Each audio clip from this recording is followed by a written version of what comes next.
Salut à toi. Prêt pour une nouvelle plongée fascinante? Aujourd'hui, on explore le livre Un rien peut tout changer de James Clear. Ah oui, un livre passionnant. Tu vas voir, on parle d'habitudes, mais pas n'importe lesquelles. Figure-toi que des mini-changements presque invisibles peuvent complètement transformer ta vie. Exactement. Le livre nous dit qu'en améliorant nos habitudes, même juste un petit 1% chaque jour, Chaque jour. on peut obtenir des résultats incroyables à long terme. C'est assez fou comme concept quand même. Oui. On n'y pense pas forcément. Non. Un petit peu comme cette équipe cycliste britannique Oui. qui est passée de dernier de la course à champion du monde juste en peaufinant leur technique petit à petit. Ah oui, excellente illustration. Et Ted James Clear, il ne sort pas cette idée de nulle part. Donc, Il l'a vécu. tu parles de son accident. Exactement. C'est vrai qu'il a eu une sacrée expérience. Imagine-toi, adolescent, il subit un grave accident qui le force à réapprendre à marcher, à parler, à vivre, quoi. C'est dingue.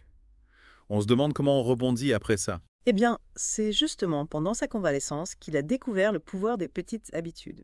Ah oui? En se fixant des objectifs minuscules, il a réussi à reconstruire sa vie brique par brique. C'est une histoire vraiment inspirante. Yeah. Mais concrètement, ces habitudes atomiques, comment ça marche? C'est quoi le secret? Imagine un avion qui décolle de Los Angeles direction New York. D'accord. Si le pilote dévie sa trajectoire d'à peine 3,5 degrés vers le sud, devine où il atterrit, à Washington. Ah oui, genre ouais. Tes changements au début peuvent créer un écart énorme à l'arrivée. C'est ça. C'est comme le fameux effet papillon. C'est le principe du 1% mieux chaque jour. Ah oui. Ça paraît ridicule sur le moment, mais sur la durée, ça change tout. Exactement. Autre exemple, la fonte d'un glaçon. Alors là, j'ai hâte d'entendre. Figure-toi un glaçon à moins 3,8 degrés. Oui. La température monte tout doucement, moins 3, 2,5 Rien ne se passe. Le glaçon reste solide. D'accord. Mais hop, dès qu'on atteint 0 degré, il se met à fondre. C'est un peu comme un effet de seuil. Exactement. On a l'impression de stagner, et puis d'un coup, boum, le changement devient visible. Exactement. Pour nos habitudes, c'est pareil. Ouais. On ne voit pas toujours les résultats tout de suite, mais en persévérant, on franchit un cap et on atteint un nouveau niveau. On change de niveau. C'est comme passer un niveau dans un jeu vidéo. Tout à fait. Et pour changer nos habitudes, James Clear a une méthode bien précise avec ses 4 lois. Et c'est bien ça. Wouhou! Oui, c'est vraiment, on les a évoqués un petit peu en début d'émission. Il faut rendre l'habitude évidente, attractive, facile et satisfaisante. Oui. Ces 4 lois, elles sont valables aussi bien pour créer des bonnes habitudes que pour se débarrasser des mauvaises. C'est un peu comme un couteau suisse. Ok. Le principe général, c'est clair. Oui. Mais moi, j'avoue que j'ai du mal à changer mes habitudes. Oui. Par où est-ce qu'on commence? D'après James Clear, le plus important, c'est de bosser sur son identité. Ah bon. C'est-à-dire, on parle de psychanalyse là. Pas vraiment, mais presque. Il explique que pour changer nos comportements durablement, il faut d'abord changer la perception qu'on a de nous-mêmes. Oui, Il faut que nos habitudes soient alignées avec la personne qu'on veut devenir. c'est fascinant. Donc, si je veux devenir un grand chef cuisinier, je dois commencer par adopter les habitudes d'un grand chef. Exactement. C'est Mais ça. attention au piège du langage. Oui. Si tu dis « j'arrive pas à me lever tôt », tu renforces l'image d'une personne qui n'est pas du matin. Oui, c'est vrai. Alors que si tu dis « je suis en train d'apprendre à devenir une personne matinale », tu changes complètement la donne. Ah oui, c'est subtil. Enfin, qu'il faut formuler ses pensées de manière positive pour créer l'identité qu'on souhaite. C'est ça. Un peu comme Pygmalion qui façonne sa statue jusqu'à lui donner vie. C'est une très bonne comparaison. Merci. Et une fois que tu as défini l'identité que tu veux adopter, tu peux commencer à mettre en place les bonnes habitudes. Et c'est là qu'intervient l'importance de l'environnement. Si je ne m'abuse. Tout à fait. Jim Clear donne l'exemple de ce quartier aux Pays-Bas où certains habitants consommaient 30% d'énergie en moins que leurs voisins alors qu'ils vivaient dans des maisons identiques. Attends, c'est pas une blague. Ils avaient le même chauffage, la même isolation, tout pareil. Absolument. La seule différence, c'était l'emplacement des compteurs électriques. Ouais. Dans certaines maisons, ils étaient visibles, Oui. ce qui incitait les habitants à faire plus attention à leur consommation. Ah oui, on est tous un peu influençables. Oui. L'environnement façonne nos comportements, même sans qu'on s'en rende compte. C'est un peu comme ces pubs qu'on voit partout. Elles finissent par nous faire acheter des choses dont on n'a pas vraiment besoin. Exactement. C'est pourquoi il est crucial de concevoir un environnement qui nous encourage à adopter les bonnes habitudes et qui nous éloigne des mauvaises. Donc si je veux manger plus sainement, je dois bannir les chips et les bonbons de mon placard. Hors de ma vue, tentation. C'est une bonne stratégie. Ok. Et au contraire, tu peux mettre des fruits dans un joli panier sur la table. Ça donne envie. L'idée, c'est de rendre les bonnes habitudes faciles et les mauvaises habitudes difficiles. Et pour se débarrasser des mauvaises habitudes, James Clear utilise l'expression « les rendre invisibles ». C'est ça. Il faut limiter au maximum l'exposition aux éléments qui déclenchent le mauvais comportement. Par exemple, si je veux arrêter de fumer, je dois éviter d'aller dans les cafés où les gens fument. Précisément. Il cite un exemple assez marquant, celui des soldats américains accros à l'héroïne pendant la guerre du Vietnam. Oui, j'ai lu ça. Oui. Beaucoup d'entre eux ont réussi à se sevrer en rentrant aux États-Unis. Exactement. Le changement d'environnement a joué un rôle crucial. Oui. En quittant le contexte de la guerre, et les camarades qui consommaient les déclencheurs ont disparu, facilitant le sevrage. C'est une preuve de plus que l'environnement a un impact énorme sur nos habitudes. Tout à fait. Mais il ne faut pas oublier que l'attractivité d'une habitude est tout aussi importante. Ah oui. Et comment on rend une habitude attractive? J'avoue que certaines me paraissent vraiment barbantes. James Clear propose une technique astucieuse, le regroupement de tentations. Alors là, je suis curieux, c'est quoi ce truc? L'idée, c'est d'associer une action que tu as envie de faire à une action que tu dois faire, mais que tu trouves moins agréable. Ah, ok. Par exemple, je peux m'autoriser à regarder ma série préférée uniquement pendant que je fais du sport. Oui. Comme ça, je fais d'une pierre deux coups. C'est ça. Tu rends l'habitude sportive plus attractive. C'est une façon de hacker son cerveau pour le motiver. Pas bête. Mais il ne faut pas oublier que notre cerveau adore la gratification instantanée. Oh oui. On est tous un peu des enfants gâtés. La fameuse règle cardinale du changement de comportement. Ce qui est immédiatement récompensé et répété. Oui. Ce qui est immédiatement puni et évité. Et c'est là que ça se corse. Comment faire pour résister à la tentation du plaisir immédiat quand on vise un objectif à long terme? C'est un vrai défi. Ouais. James Clear explique que notre cerveau n'a pas évolué pour vivre dans un monde où les récompenses sont différées. On est programmé pour rechercher la satisfaction immédiate. C'est ça. Il faut donc ruser. Ruse. C'est-à-dire, on sort les armes secrètes. Il propose d'ajouter un peu de plaisir aux habitudes qui nous sont bénéfiques à long terme et un peu de contrainte aux habitudes qui nous nuisent. Je vois. Par exemple, si je veux manger plus sainement, je peux me récompenser avec un bon restaurant après une semaine de repas équilibrés. Exactement. Et inversement, si je craque pour un fast-food, je peux m'imposer une petite punition comme faire un don à une association que je n'aime pas. Ah oui, la punition, ça motive. Mais James Clear parle aussi d'un contrat d'habitude. C'est quoi, au juste passé? C'est un accord écrit dans lequel tu t'engages à respecter une certaine habitude et à subir une pénalité si tu ne tiens pas ta promesse. D'accord. C'est comme un pacte avec toi-même, Et on peut le faire avec des amis pour se motiver mutuellement. bien sûr. L'idée, c'est de rendre l'engagement plus concret et d'ajouter une conséquence immédiate en cas de non-respect de l'habitude. C'est une bonne technique pour se responsabiliser. Mais au-delà de la motivation, il faut aussi tenir compte de nos forces et de nos faiblesses. Oui. On n'est pas tous doués pour tout. Oui, James Clear insiste sur l'importance de trouver des activités qui correspondent à nos capacités naturelles. On a tous des prédispositions, des talents cachés. C'est clair, on est plus performant et plus satisfait quand on fait quelque chose qu'on aime et qu'on fait bien. Exactement.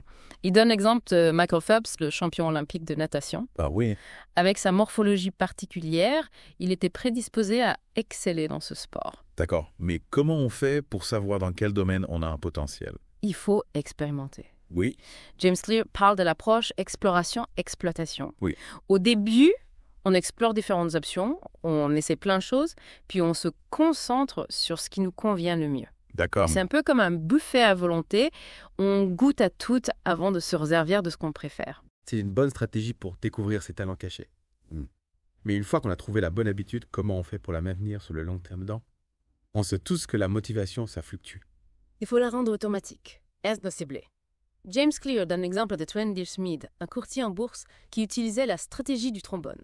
La stratégie du trombone, ça me dit quelque chose, mais je ne vois pas du tout de quoi il s'agit.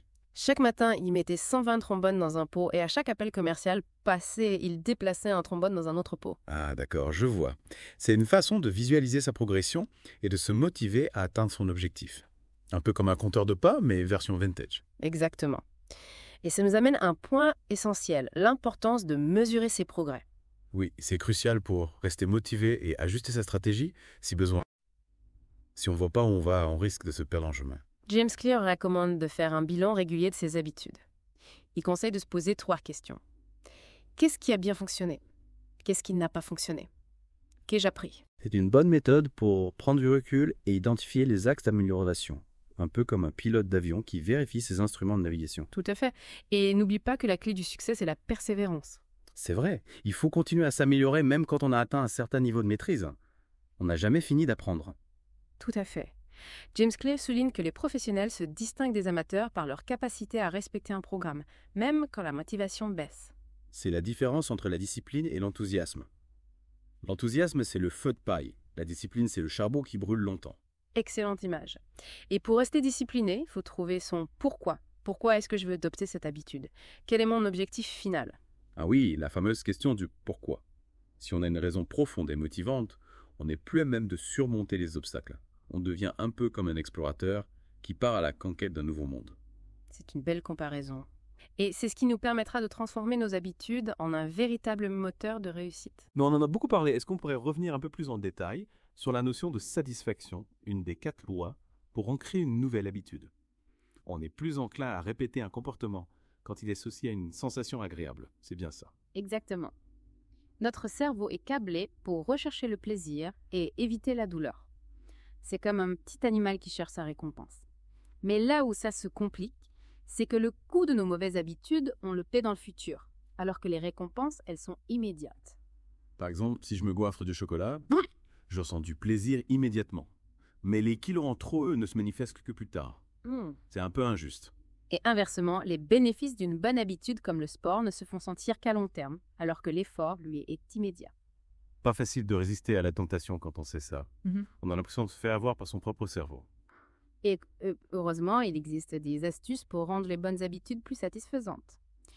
James Clear propose de les associer à une récompense immédiate. Ah oui, comme s'offrir un petit plaisir après une séance de sport.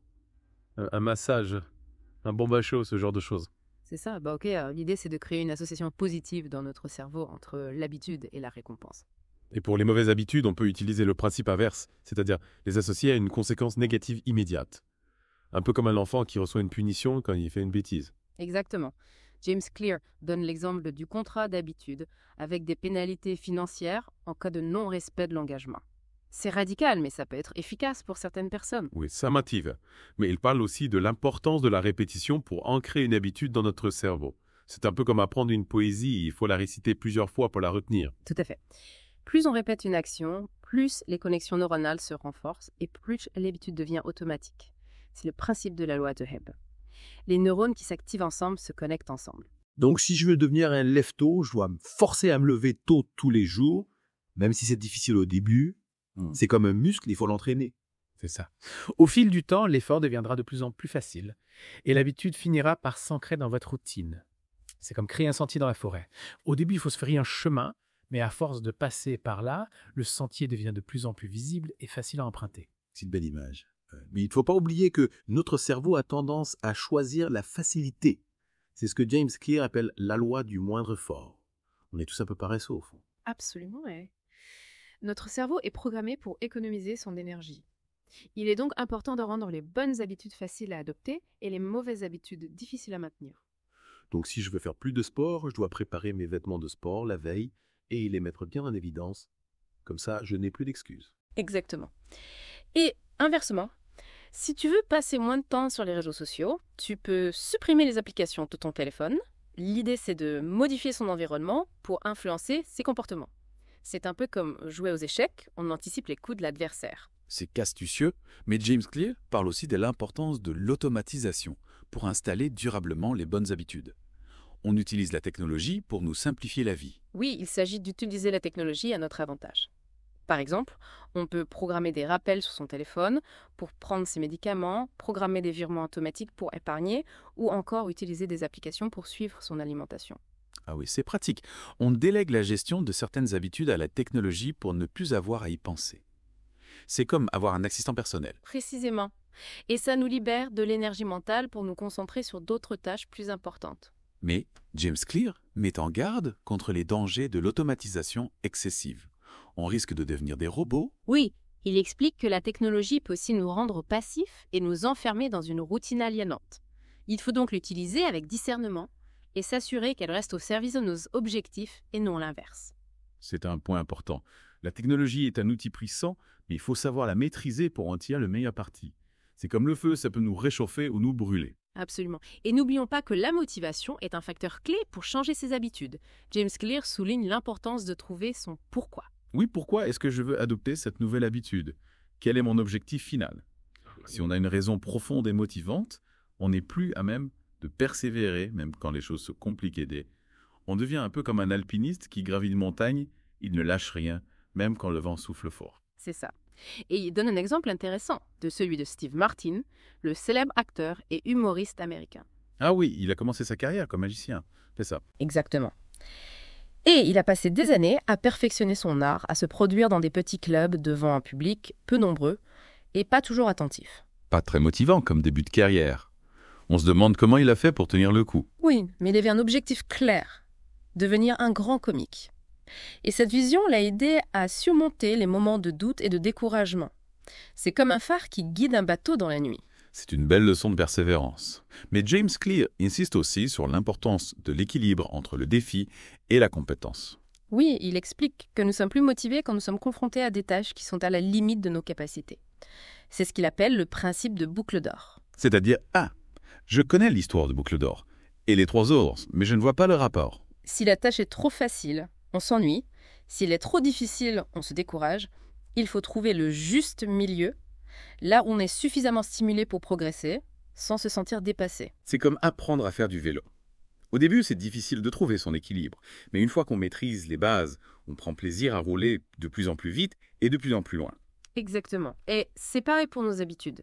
Il faut trouver le bon niveau de défi pour rester motivé et continuer à progresser. Mais comment savoir si on est dans la bonne zone de défi? On n'a pas de GPS pour ça.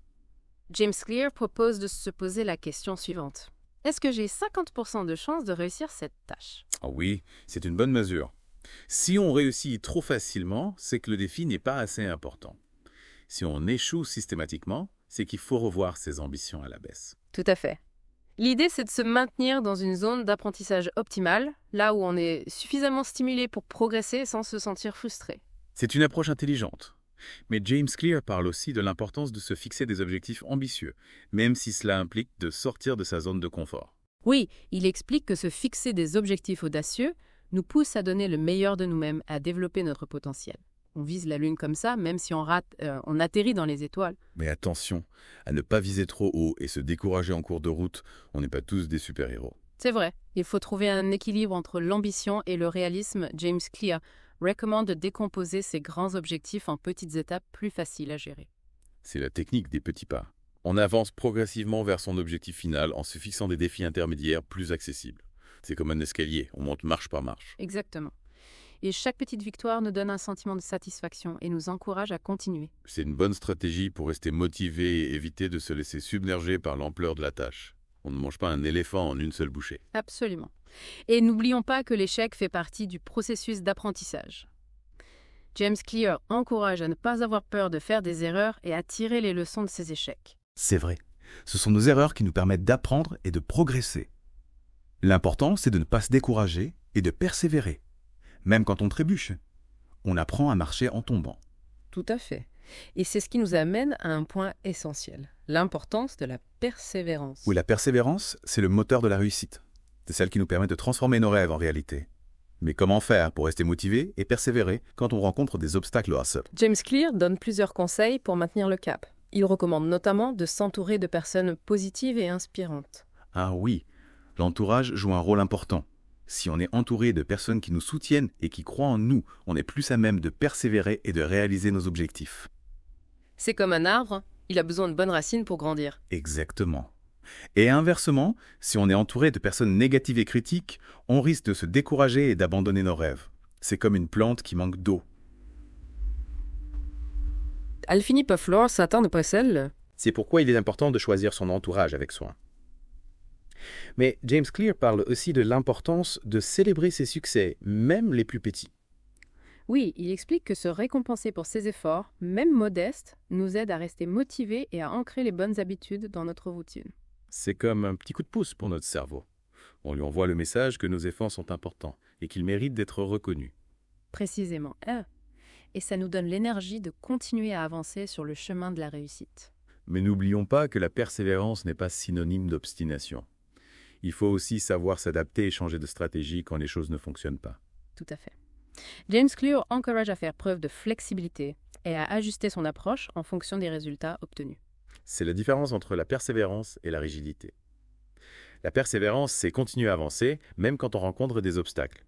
La rigidité, c'est s'entêter à faire la même chose, même quand ça ne marche pas. Exactement, il faut savoir persévérer dans l'effort, tout en étant capable de changer de direction si nécessaire.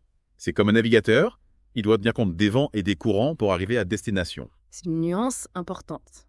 Mais au-delà de la technique, James Clear insiste sur l'importance de la patience. Oui, il explique que le changement prend du temps. Et il ne faut pas s'attendre à des résultats spectaculaires du jour au lendemain. C'est vrai. Bien. Les habitudes se construisent progressivement goutte à goutte, comme une stalactite. Exactement. Et c'est cette persévérance passante qui nous permettra de transformer notre vie un petit pas à la fois. Et en parlant de patience, il y a un concept dans le livre qui m'a vraiment interpellé, la vallée de la déception. C'est ce moment où on a l'impression de ramer, de faire des efforts pour rien. Oui, On se décourage un petit peu, c'est normal. tout à fait. On s'imagine que le progrès est linéaire. Oui.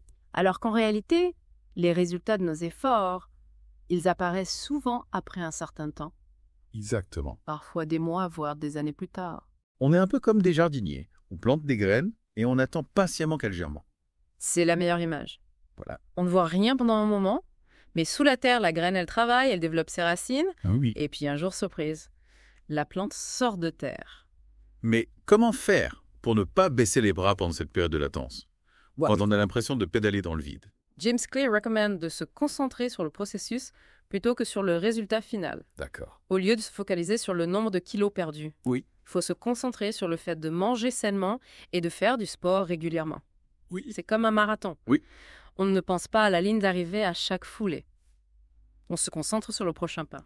Oui. Et on avance. Oui, l'important, c'est de mettre en place les bonnes habitudes, les suivre avec discipline et ne pas se décourager si les résultats ne sont pas immédiats. On est des artisans, on construit notre réussite brique par brique. Tout à fait. Et pour garder la motivation, célébrer les petites victoires, c'est essentiel. Chaque fois que tu réussis à respecter ta routine, félicite-toi. Tu mérites bien une petite tape dans le dos. Ah, ça fait du bien. C'est comme un petit bonus pour notre cerveau. Voilà, on lui montre que nos efforts, ils comptent, qu'ils sont importants. Exactement. Et ça nous donne le carburant pour continuer à avancer. Mais tu sais, il y a un autre élément clé pour changer durablement, c'est l'identité. Ah oui, on en a parlé un petit peu tout à l'heure. Oui, Mais j'avoue que ce point m'intrigue. James Clear dit que nos habitudes doivent être alignées avec l'image qu'on a de nous-mêmes. C'est bien ça. absolument. Il explique que nos habitudes, c'est le reflet de notre identité profonde. Oui. Si je me vois comme une personne créative, je vais naturellement adopter des habitudes qui favorisent la créativité. Oui. Si je me considère comme un sportif, je vais m'entraîner régulièrement, c'est évident. C'est fascinant. On pourrait presque dire que nos habitudes, c'est notre quota d'identité. C'est une très bonne image. Et pour changer ses habitudes durablement, il faut commencer par changer sa vision de soi. Oui, mais comment faire pour changer cette vision de soi? C'est pas comme changer de vêtements. James Clear propose de commencer par se fixer des petits objectifs facilement réalisables. Si tu veux devenir une personne matinale, par exemple, commence par avancer ton réveil de 15 minutes chaque jour. Oui.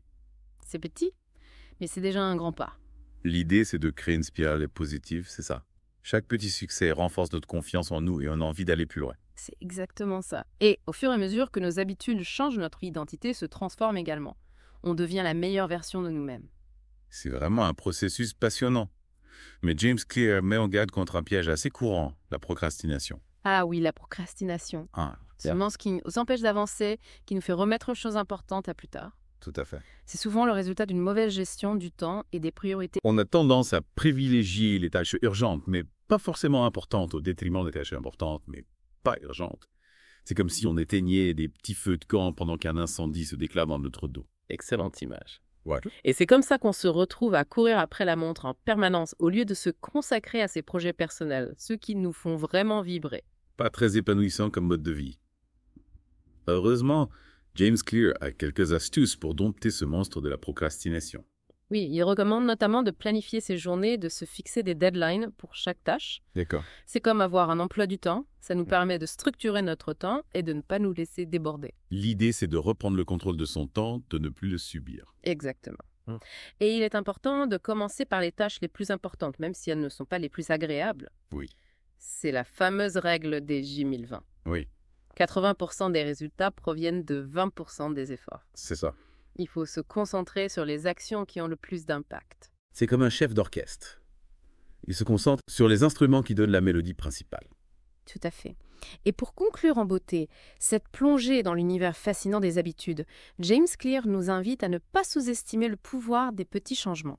Ce sont ces petits pas répétés jour après jour qui font toute la différence sur le long terme. C'est un message d'espoir et d'optimisme. On peut tous transformer notre vie pas à pas, brique par brique. Alors, prêt à relever le défi? C'est une excellente question. Et je te laisse méditer là-dessus. À bientôt pour une nouvelle exploration dans le monde des idées. À bientôt.